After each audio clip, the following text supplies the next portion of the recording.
For most of human history, survival depended on a hair-trigger response to the snapping of a branch or the shadow of a predator. Your heart didn't pound because you were stressed, it pounded to keep you alive. Today, that same physiological explosion happens when your phone buzzes with a calendar invite for an unscheduled performance review. The threat isn't physical, but your body reacts as if it's being hunted. This reaction starts in the amygdala. It functions as the brain's automated survival alarm, scanning the environment for anything that looks like a threat. When the amygdala trips, it sends an electrical override through your nervous system. It forces the body into a fight, flight, or freeze state before the rational part of your brain even realizes the phone is in your hand. The conflict is one of hardware versus environment. This ancient alarm system cannot distinguish between a life-threatening predator and the abstract pressure of a mortgage payment or a social slight. Because the brain treats modern inconveniences as existential crises, we end up exhausting our physical and mental energy fighting threats that don't actually exist. To fix a system that misfires, we must look at why the alarm is so sensitive. It starts with evolutionary bias. We are the descendants of the most anxious humans, those who assumed every rustle in the grass was a snake. We then layer on learned fear. Early negative conditioning can permanently recalibrate the alarm, leaving it stuck in a high sensitivity mode, where even harmless interactions feel dangerous. But the primary driver of modern anxiety is an intolerance of uncertainty. The brain views a lack of information as a danger. When we can't predict what happens next month or next year, the amygdala processes that unknown as a present tense threat to our safety.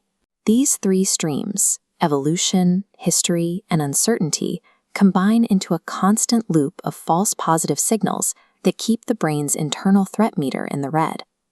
Anxiety reflects a system performing its job with total efficiency, just on the wrong timeline and with the wrong data. While a temporary alarm is protective, a survival mechanism that refuses to shut down becomes a systemic toxin. This text defines a state of chronic anxiety, a condition where the body is subjected to a continuous, uninterrupted biological threat response. The body wasn't built to sustain this level of arousal. Over time, it leads to burnout, as the physical systems responsible for the alarm exhaust themselves. This state also cripples the mind. When the amygdala is hyperactive, it actively siphons resources away from the prefrontal cortex, effectively shutting down your ability to focus or make complex decisions. Unmanaged, the very system designed to ensure your survival ends up being the force that breaks you down. While we can't remove the hardware of the brain, we can manually override the software glitches using targeted psychological tools. Exposure therapy addresses the sensitivity of the alarm directly. Instead of avoiding the trigger, you engage with it in controlled, manageable doses. This safe repetition provides the brain with the data it needs to realize the threat is non-lethal, effectively lowering the alarm's sensitivity through direct experience. As this document notes, mindfulness acts as the counterweight to uncertainty. It forces the brain to anchor itself in the present moment. By grounding the mind in what is happening right now, you physically cut off the future-focused projections that the amygdala uses to fuel the fear response. Cognitive restructuring takes this a step further by challenging the worst-case scenario loop.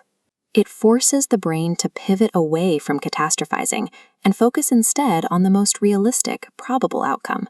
These techniques serve as a manual override.